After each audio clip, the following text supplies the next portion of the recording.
നേതാവിന്റെ പടം കേരളത്തിലെ 140 അസംബ്ലി മണ്ഡലങ്ങളിലും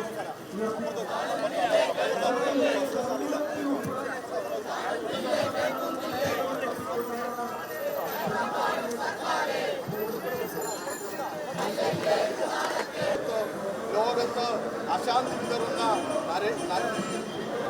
ഡൊണാൾഡ് ട്രംപുമായി ചേർന്ന് നിൽക്കുന്ന നരേന്ദ്രമോദി ഇന്ന് നമ്മുടെ രാജ്യത്തുണ്ടായ പ്രതിസന്ധിക്ക് ഉത്തരം പറയുന്നത്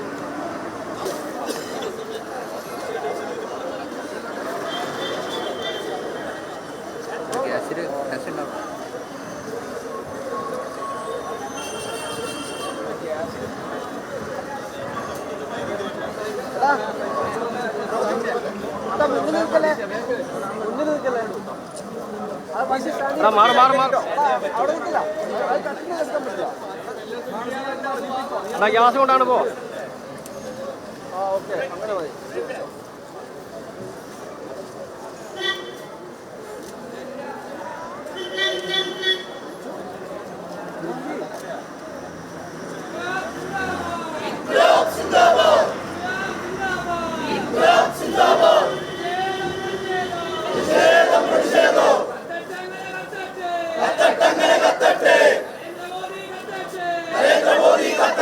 നമ്മുടെ നാട് യുദ്ധത്തിൻ്റെ കെടുതി വളരെ വേഗതയിൽ അനുഭവിക്കുന്ന ഒരു കാഴ്ചയാണ് ഇപ്പോൾ കണ്ടുകൊണ്ടിരിക്കുന്നത്. രാജ്യം ഭരിക്കുന്ന ഭരണാധികാരികൾ നമ്മുടെ ലോകത്തെ സാമ്രാജ്യത്വത്തോട് ചേർന്ന് നിന്ന് അമേരിക്കയുടെ ഡൊണാൾഡ് ട്രംപിനോട് ഏറ്റവും അടുത്ത് നിൽക്കുന്ന ഉറ്റ ചങ്ങാതിമാരായിട്ടാണ് ഈ ഡൊണാൾഡ് ട്രംപിനെയും നരേന്ദ്രമോദിയൊക്കെ നമ്മൾ ഈ രാജ്യം ഒക്കെ വിലയിരുത്തുന്നത്. അതിൽ അഭിമാനം കൊള്ളുന്ന ആളാണ് നരേന്ദ്രമോദി. ആ നരേന്ദ്രമോദിയുടെ രാജ്യത്തെ ജനങ്ങൾ ജീവിക്കാൻ പ്രയാസപ്പെടുന്ന സാഹചര്യത്തിലേക്കാണ് ഇപ്പോൾ പോകുന്നത്. ഈ ഇന്ധനക്ഷാമം മുൻകൂട്ടി കാണാനോ ഈ പ്രതിസന്ധി മറികടക്കാനോ ഒരു നിലപാടും ഒരു നടപടിയും രാജ്യത്തെ ഭരണാധികാരികൾ സ്വീകരിച്ചില്ല എന്ന് തന്നെയാണ് നമ്മൾ മനസ്സിലാക്കുന്നത്. അതിലാണ് വലിയ പ്രതിഷേധം DYFIയുടെ നേതൃത്വത്തിൽ ഇന്ന് രാജ്യത്തുടനീളം പറ്റാവുന്ന DYFIക്ക് സാധ്യതയുള്ളിടത്തെല്ലാം DYFI പ്രതിഷേധം ഉയർത്തിക്കൊണ്ടുവരുന്നത്. ഇന്ന് കേരളത്തിലുടനീളം ഞങ്ങൾ ഇതുപോലെ പ്രതിഷേധ പ്രകടനങ്ങളും പ്രതികരണവും ഒക്കെ നടത്തുന്നത്. പക്ഷേ ഇപ്പോൾ പാർലമെൻറ്റിൽ അവസാനം വന്ന സമയത്തും പ്രതിസന്ധി ഇല്ല, ഒരു നിയന്ത്രണം എന്ന രീതിയിലേക്ക് പോയി എന്നാണ് കേന്ദ്രം പറയുന്നത്. ഇതാണ് നമ്മൾ മനസ്സിലാക്കേണ്ടത്. ഈ നരേന്ദ്രമോദി എന്ന് പറയുന്നത്, ഈ BJPയുടെ ഗവൺമെൻറ് എന്ന് പറയുന്നത് നുണ പറയുന്നവരുടെ ഗവൺമെൻറ്റാണ്.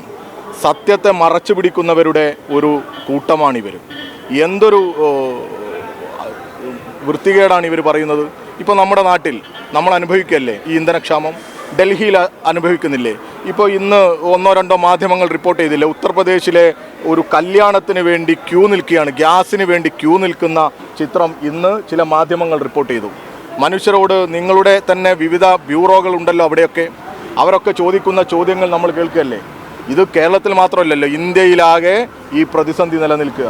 ആ പ്രതിസന്ധിക്ക് എന്തുണ്ട് ബദൽ, അല്ലെങ്കിൽ അത് മറികടക്കാൻ എന്തുണ്ട് മാർഗം എന്ന് ആലോചിക്കുന്നതിന് പകരം രാജ്യത്തെ ജനങ്ങളെ വെല്ലുവിളിച്ച്, രാജ്യത്തെ ജനങ്ങളെ കളിയാക്കി, അവരോട് നുണ പറഞ്ഞ് ഇങ്ങനെ മുന്നോട്ട് പോകാം എന്നാണ് നരേന്ദ്രമോദിയും സംഘവും കരുതുന്നത്.